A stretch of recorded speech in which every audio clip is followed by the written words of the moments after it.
Hello, everyone, and welcome to the Explore the Extraordinary podcast. My name is Betty Guadagno. Today, I'm joined by Katman. Katman is a psychic empath. He's the host of Eye Salon, and he's a dear spiritual friend that I've made over the last couple of months. I guess we've known each other, and Katman really helped with coming up with the conception for this podcast because he has his own, and he came to IANDS and he imparted some of his wisdom on us so that we could have the most authentic experience that we could with this podcast. And so I'm really grateful to share space with you today. And we're going to be talking about all things spiritual, and I'm going to pass it over to you. And please feel free to share about who you are, how you got here, and all that fun stuff. Thanks so much for being here. Of course. Thank you, Betty. I really appreciate you. So, yeah, we were having a really great chat before we started recording, and I think authenticity and this topic of surrendering, of spiritual surrender, are what we're really looking at today. And I was sharing with Betty that my experience of my spiritual awakening, like I've had many levels of spiritual awakening. It's been something like like Tetris, where like all the pieces kind of drop in, and it's like the spiritual awakening is happening in increments. And we all have times for us to experience our connection with oneness. I think, well, I would say most of us do. Maybe not everybody, but I'd say for a lot of the planet, we've seated in moments of getting to experience oneness and connecting into oneness. And the lovely Betty got to do that with a Kundalini awakening. And we're going to have her on Eye Salon, that's for sure. And, the way that it happens for you, the way that it happens for somebody else, it's interesting. It's so different, and yet it all comes and reconnects to the same place. And doing the show Eye Salon for the last 2.5 years, I like to say I've been dosing myself with other people's oneness, with their experience with oneness, with extraterrestrials and Kundalini awakenings, and all the parallel realities. And because I'm a psychic empath, I can tune into people as they are telling their story. And it's not just like I am listening and analyzing it. It's like I'm empathically on the journey with them. And that's how come I can know something is real, is because I can feel it with them. It's their connection to source opens up my connection to source. I mean, that's why we tell these stories. It's why we do these shows, right? We're all looking to come back into this understanding of who we are and why we're here. So I am going someplace specific with this, but I want to kind of give it a little background here in terms of all of us being able to wake up and open up into who we truly are.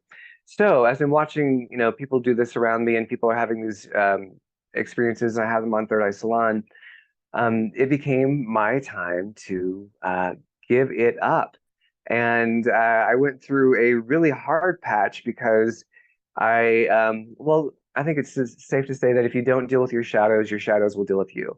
So I had a shadow wound in my life that had not gotten rectified, and I was just I had spackled over it. I had put a nice painting over it. It wasn't there anymore. And so lo and behold, when you do that, you create a blind spot, you create a weakness in your wall, right? And so someone was able to get into that weakness, and there was deception, and there was a complete implosion of my life, to be very brief about it, on a very core foundational level for me. And it was from this point that they were trying. I was kicking and screaming a lot, so it took longer than they had hoped. But anyway, from this implosion point where I was like, what's real now? Like all the things I believed in, who I am, how I perceived myself, how I perceived my work, like it feels so much like betrayal, but it's a breakthrough, it's a breakdown. Like I'm just confused. I'm sort of in a tornado trying to pull myself out and come to the other side. And they had enough, and they were like, you need to quit your job and start doing other things. You need to start working on what your mission is while you're here. And within that process of doing that, there was surrender after surrender after surrender. And in this process of surrendering, there was a reconnection to source and a remembering of my soul matrix and where my soul matrix comes from, my star family, and being able to be a conduit for celestial energy, this incredible love, this unconditional love, wisdom, and humor that comes through to reconnect us to source and reconnect us to our authentic self. And I fought and resisted, and I still have things that will come up in terms of feeling like, oh, that's a boundary, or did you like just drama, trying to have drama with God, trying to have drama with God, but you said this and that happened, and them just being like, calm down. This is a relationship. You are co-creating your life with Source, with us, and you aren't on the recipient end anymore. You're their creator. And part of surrendering is surrendering into your power as your creator, as being the creator of your life and your experience, and surrendering to your accountability as a creator. And I will say that surrender is it is a the visual I get is one of those water slides where you're like, wow, like you had no idea it was going to go so fast. It was going to be so like, well, exciting, scary, wonderful, all of that. And but it's so good. So even though there are, what we're surrendering is our separation. We're surrendering our refusal to let God touch that part of us, because that part of us it's profoundly unlovable. And even though everybody else can have it, I can't have it in this particular wound, because that wound is the truth. And it's so funny to be a conduit for this loving energy and these celestial attunements, feel this love for them and say, and see them, resist it and feel it for them. And then Mike Celestial say, and you do it too. Do you remember how you used to do that? Like we would try to love you, and how you sometimes will still put up a block because you're afraid to let the love all the way in, because you can't control love. You can't force love to do what you want it to do. Love doesn't show up in a way that you get to decide, and it's going to love you in ways that you didn't think you were worthy, all over and over and over again. And you want to control it, and you can't control it because it's love.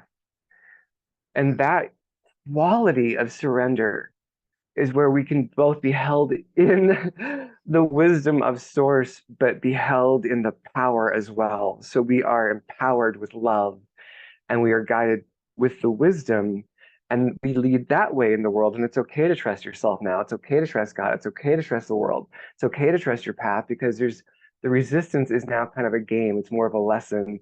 It's more of a mirror than it is a direct experience. I feel like I have gone on into some sort of a dissertation that I was not expecting to give. Did you want to hop in and reflect on that, Oh Betty? my goodness. Yes, yes. I love that. I totally agree. I was just sort of like in the background, like hitting my chest and resonating so hard. I love what you said about not allowing Source into the wound, because yeah, and I've experienced that so much, in my own spiritual journey.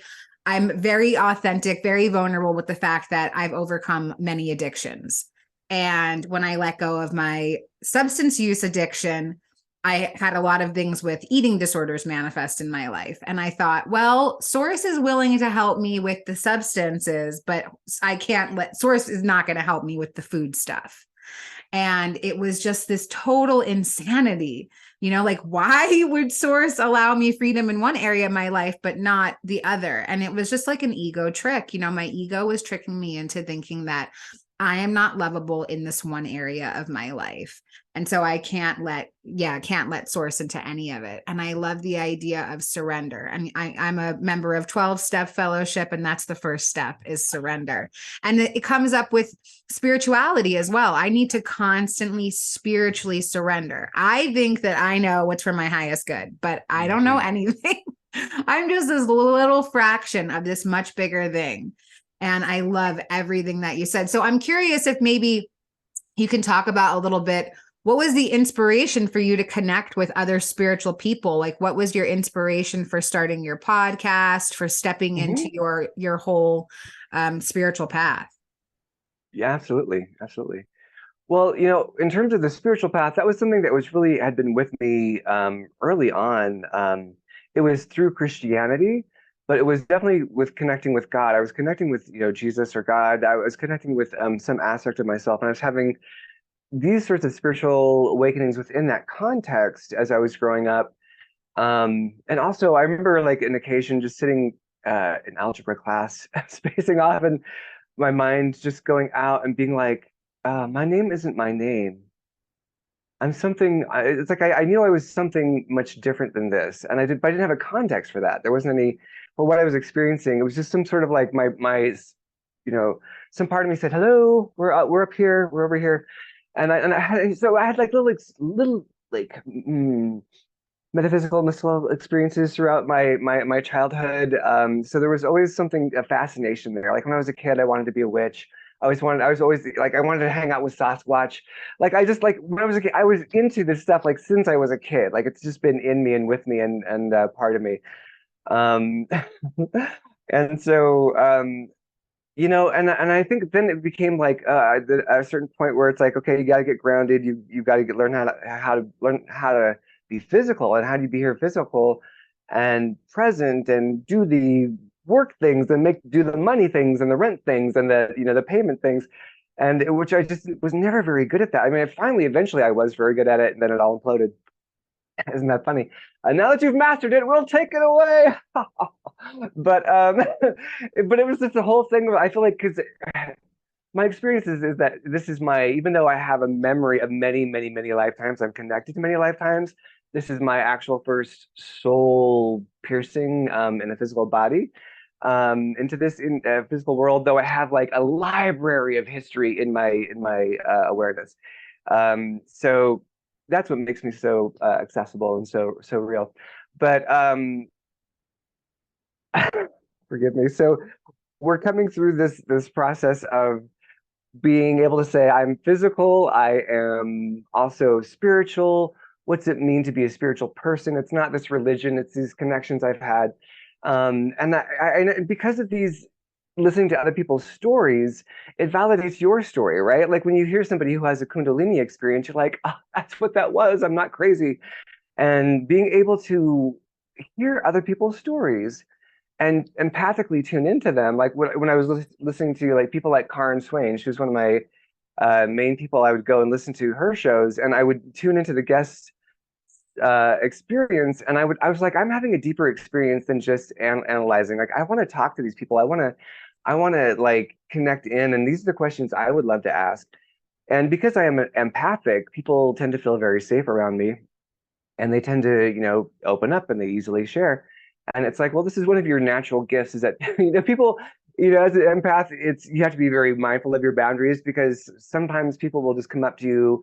If you've had that experience where a complete stranger comes up to you and just spills their beans, and that seems to be a pattern in your life where people just seem to overshare with you, and you're like, I'll hold space for you, I guess.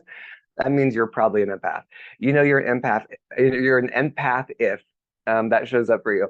So in that process, I would just wanted to bring these people in. I wanted to talk to them myself. And my friend Linda Coulter Burge, who is such an amazing psychic herself, and I've been like pushing her out of the psychic closet, over the last 10 years. I was like, let's just hold hands and jump and do this and have a good time. And let's just finally do it. And so she was willing to do that with me. And yeah, it's been an incredible experience. Like I say, I've dosed myself with so many other people's awakenings that it definitely helped um, facilitate my own awakening. I love that. Something you said, something, it sparked something for me. I'm curious if you can talk about what was it like when your own psychic abilities came to fruition for people maybe that are watching, that maybe their abilities are starting to manifest in their own lives. What did that look like for you? How did you integrate? How did you come out of your psychic closet? Yeah, that's a great question. And we had a really great guest on named Mariah Wheatley, and she is a dowser, and she's a master dowser. She's connected to the triple goddess. Like she's just so rich and juicy and intelligent, and she's amazing. She's in the UK. She gives tours to sacred sites. So it was the thing where like I've been using my psychic abilities on and off, like for years, and at some points I would really focus, and I would really I'd even have groups and where we'd practice our abilities together, and then other times I just kind of be more in a responsive place in life and not be quite as active in that area. It was just kind of like yeah, I don't know how to say that other than sometimes more than others, not always trusting it, learning how to trust it, it kind of never, that's it, not trusting myself.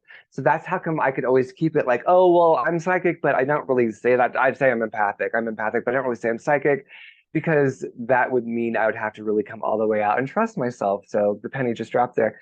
So when we had Mariah Wheatley on, she is a dowser, right? So I'm like, well, I gotta get dowsing rods. I'm finally going to spend the $12 to get, copper dowsing rods. And it's just so funny what we won't give ourselves, And so I got these dowsing rods, and it became, this is what these little babies, they're also called divining rods. I call them attunement rods, but they're what allowed me to extend my empathic ability, and my empathic, what I call telepathy, because it's telepathy, but it's done with through empathy as well. It's not just like I'm sending a thought. There's a whole vibrational tone to it. So I started to use these rods, and I was like, okay, well, I'm going to start asking what's in my highest good. We were talking about like what's in your highest good before the show. So is this in my highest good? Is it in my highest good to be on Betty's show?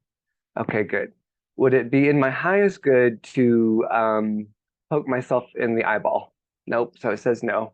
So that was really basic, right? So it became this thing about learning to go out and sense energies, vortexes, and then having this conversation and being able to say, I'd like to be able to connect to my higher self. Can I talk to my higher self?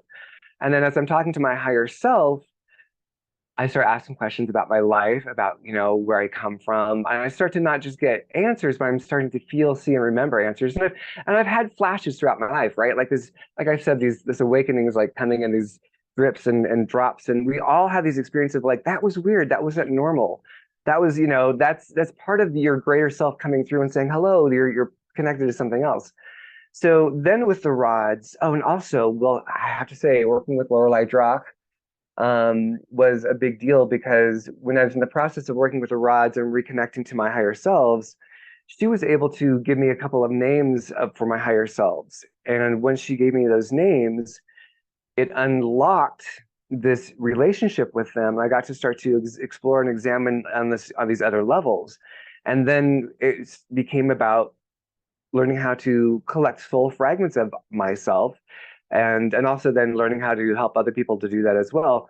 But basically, it became this big journey where like these aspects of my ancestry, both genetic and fractal, like my other, my higher self's many incarnations, these started to turn on in my memory, and they started to turn on in my experience. And so some of their abilities would come in, being able to do certain things with energy and magic, and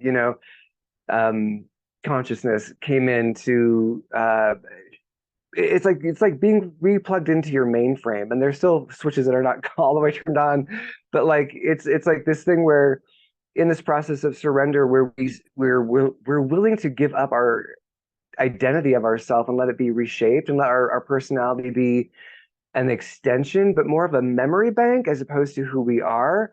Then your mind starts to be able to access these other things, and you're realizing that you're connected to this greater fractal family. And then once you're connected to that fractal family, then you're just connected to the warehouse of who you really are. And so that's been my experience of coming back on psychically. And sometimes I'm turned on more than others. It's on for specific occasions for what I'm doing. So I'm not just an open antenna, but I do have to also be mindful of my energy, because it is easy to process someone else's emotions and think that they're mine just on the empathic level. I hope that was. What are some of the tools that you use to kind of discern where your energy stops and somebody else's begins? A key thing that I learned this from my friend Linda Coulter-Burge, is this mine? And if I can say, is this mine? And also, what's also really cool, you can do it with you don't have to do it with rods, but I can do it with the rods as well, and get start to doing an immediate response, and then I can start to tune into whose energy it is, why am I carrying it, whatnot. Like this, for me, that's how I extend into the energy and figure out if there's something I need to do with it. Or if it's just not mine, if I was at the airport and there was just a bunch of people, It's like, oh, all that energy at the airport. Then I can say, is this mine? It's not mine. I know it's not mine. Is this mine? And because I'm asking, is it's mine? And the answer is no, then it starts to, I no longer identify with it as mine, it starts to leave. I mean, isn't that just how life is? If you no longer identify with a problem as your problem, it starts to leave. So that's a thing I do all the time. And then, saging is huge. Sea salt baths are great. Epsom salt baths are great. I love that. Yeah. For me, I think that it's really important, I think, to share about my own integration tools, the things that I use to cope with the changes that are happening to me spiritually, emotionally, mentally. And so when I had my experience, my whole world transformed and I couldn't find any information about what to do now. What do I do now that my whole world is totally different? Like, where are my people? Who are, where are the voices of people that this has also happened to? So I love that that's something that you do, that you're interviewing people, that you're putting yourself out there with your own experiences and you're sharing about the tools that you use. And I love the rod thing. I don't know why I've never heard of that before. Thank you for introducing me to it. That's so cool. Are It's you into ancient. any other It's sort of ancient. tools like that? Like, do you use tarot cards? Are you into? Oh, yeah, yeah, yeah. I do use cards. It's interesting. It depends on the situation. And again, it's like, because I do attunement sessions where I do energy attunements with people, with light language and whatnot. But I also do readings. And sometimes I just open up their little zipper to the Akashic records and get in there and, like, what do they need to know? Okay, I need to tell them this. And then other times my guides will say, pull some cards.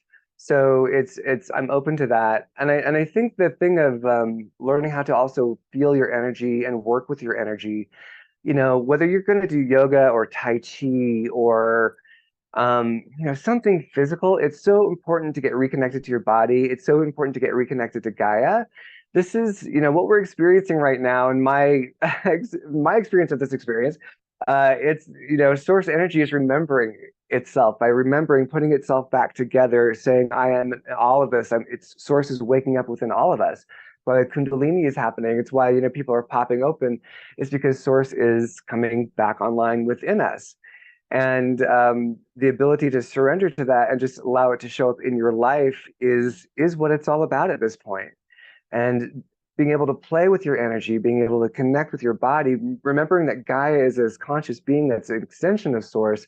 Like, this is us returning to our sacred nature, to our sacred family, and to our sacred state. And it's going to show up however it shows up, but just be willing to be surprised and be willing to be challenged and be willing to be authentic and let people fall away if they don't get it. And because those people are blocking the people that will get it. You know what I mean?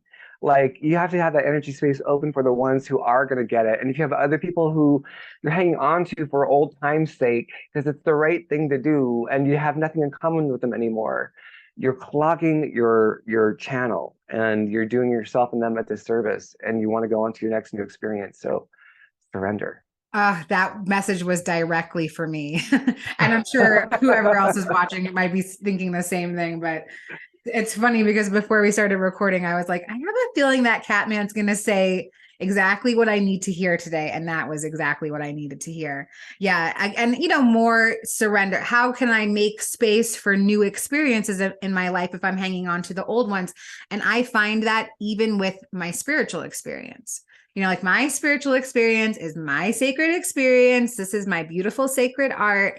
And I am very attached to it. And I recognize my attachment to it. And it's become so much of who I am because it's created this whole new being for me. And so I'm very attached to the story. And even that is something that I feel like I need to loosen the grip on so that I can allow new things into my life. So yeah, you said so much. I'm curious if maybe, so like on this podcast, we're opening up the conversation to all metaphysical things, after death communication, spiritual awakenings, transformative experiences, outer body experiences. And I know that you obviously have a very deep connection to things not non-physical. So I'm wondering if maybe there's a cool story that you want to share about something that really sticks out in your mind that is a greatly constructed thing that you want to share with the collective. Yeah, well, thanks for asking. I really just like you so much. I just think you're the best. Betty, you really are just the best. So here's a thing that's it's just so weird because I'm saying this out loud. I'm gonna say it out loud. And but I'm gonna own this. So I've been connecting, part of this awakening process is connecting back into my extraterrestrial family. So on an energetic level, there have been some Palladians and Mantis showing up, and some other and some angels. There's some archangels hanging out, and some the Fae folk. There's this whole myriad of people that are beings. It's collective that we're all connected to. Anyhow, long story long, the extraterrestrial beings that we think of as being alien or out there, that we think have agendas for us, that we think are invading and invasive.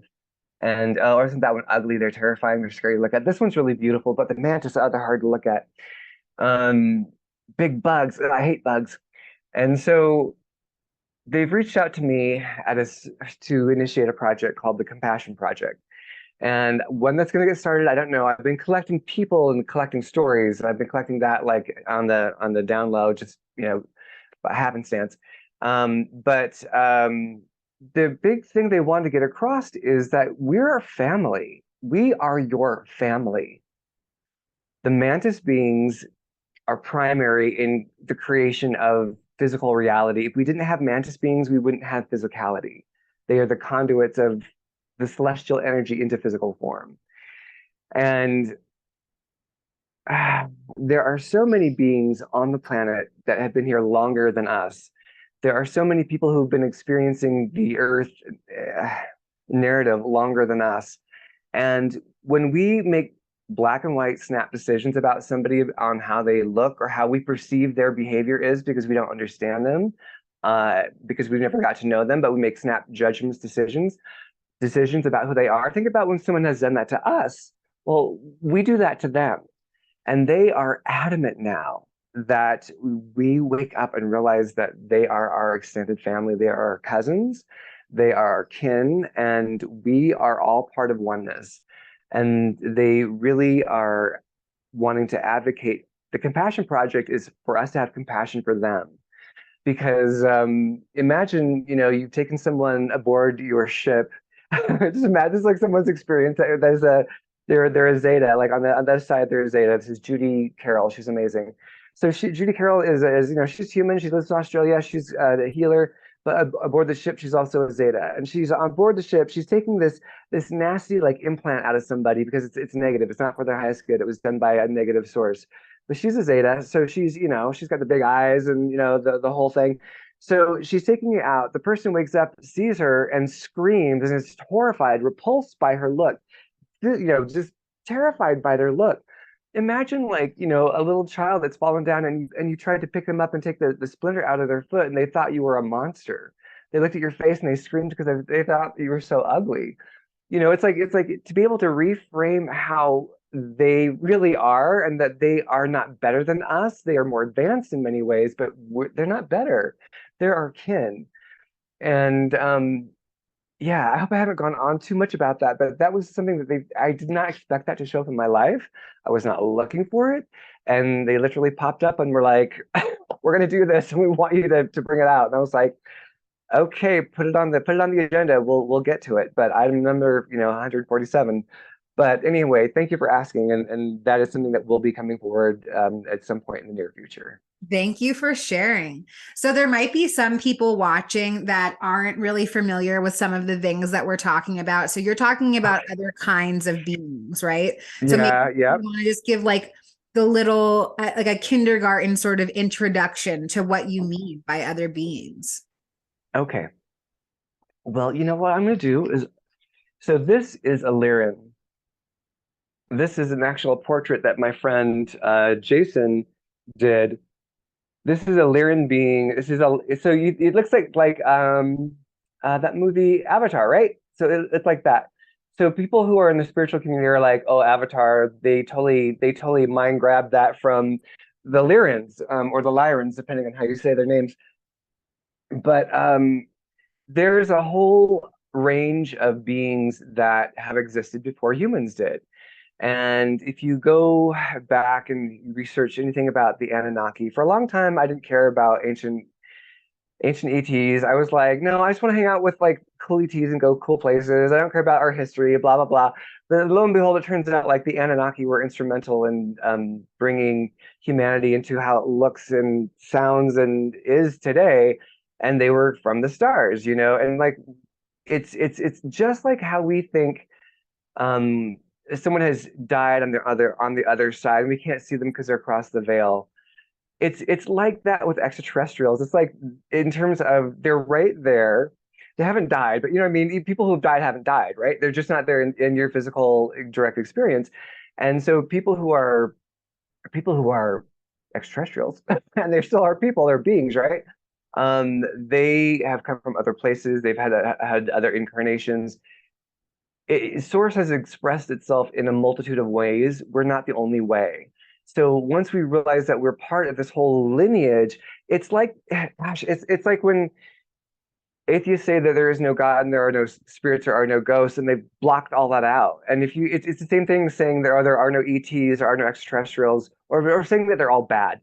Like, boom, you've blocked it out. You've closed the conversation. You're no longer in relationship to this greater reality. You've decided what reality is, and that might be your ego, my friend.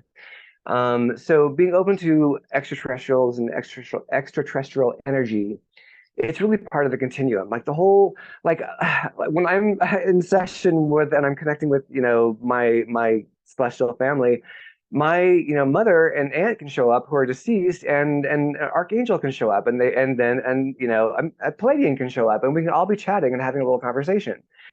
It's part of the same thing. So, and Palladians are if you don't know what a Palladian is, they're the beautiful Nordics who have the long hair and the model-esque cheekbones. And so, but there's a range. Like, here's some other nice little, like, to me, these would be beautiful blue beings.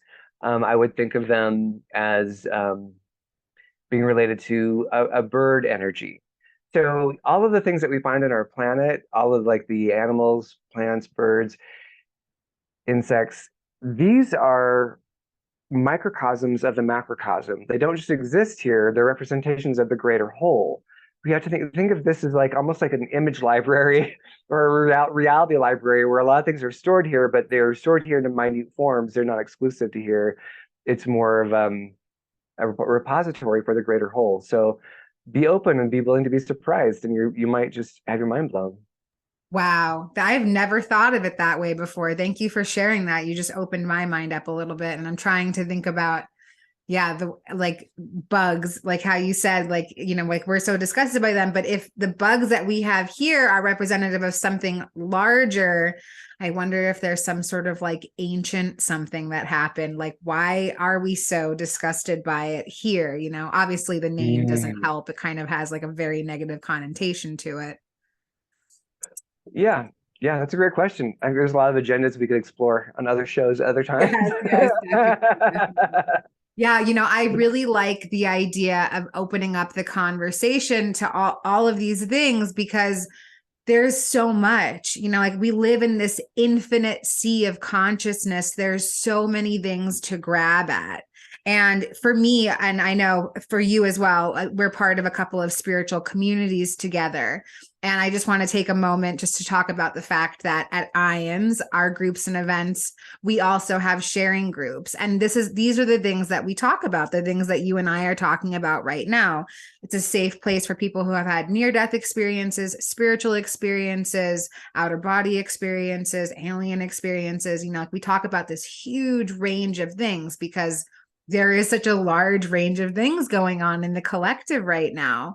And yeah, there'll be like a little link right above my head to click on it and to join our sharing groups, because it's a beautiful community. And, you know, if it wasn't for those sharing groups, I wouldn't have met Lorelai, who introduced me to Kat. And like, you know, this whole tumble effect of the squad finding each other, like the tribe finding each other. So maybe you can share a little bit about finding members of your celestial family on Earth. I know that you have this great non-physical. What's your process been like finding them here in form? Well, I got invited onto your show. I think that was one of the things that happened. Um, it's been interesting. I'll tell you, like I'm actually moving from where I'm at physically to another location, to Iowa to help my dad in his elder years. So I think I'm going to find a physical community there. I have not found one here in Denver. It's been the wildest thing. My community is all online. And I know people from, I mean, here's the other great thing about podcasting is I know people in England, Australia, the UK, or I said England, but New Zealand, like there's just it's just Vienna, like it's great to meet these people and have these connections and be realizing that this waking up process is happening all over the planet. So I really, I do encourage people to get involved in community, and I encourage you to create community. If you can't find a community that that you enjoy, create a community. In the States, they have something called meetup.com. It's something I've used time and again to create groups. They obviously can create Facebook groups, but if you want to create something local and physical where you get to meet people, meetup.com is a great one.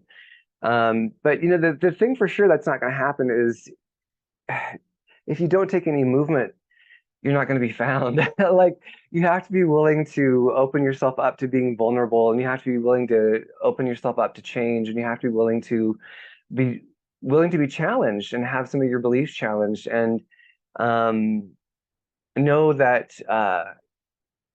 love should be the anchor in the community. Look for empathic communities where they respect each other. What are your values about community? I think when you're doing this, don't just reach out in desperation, like I'm a lonely starseed and I need to find, or I'm a lonely empath, I'm a lonely, whatever it is, and lead from your wound. Lead from what you deserve, and look for quality of community, and look for the qualities and the values that you hold being reflected back to you. So that way, it's a safe space to genuinely join heart to heart. I Wow. like I just go off on these tangents. No, that's beautiful. I can't think of a better way to end this conversation. That was so perfect. Thank you so much for your willingness to come and share and be vulnerable and authentic. I am so gassed up from this whole conversation this morning. I can't wait to see what the rest of the day holds for me. Thank you so much, and we'll have links on how people can come and support you and join your YouTube, and I'm so grateful for you. Is there anything else that you'd like to say to feel more complete about our conversation? Oh, just that you're amazing. I just love what you're doing, and I appreciate you. And yeah, check out the links for the celebration of consciousness, and that's something that's it's a little seed that's starting to burgeoning open. I don't know what I'm saying. There's a little seed that's starting to crack open and bloom. So check out celebration of consciousness and meet us there. That's what I'll say. Thank you. Beautiful. Thank you so much, Kat. And thank you so much for being here. We'll see you next time. Be Yes, you waiting. will.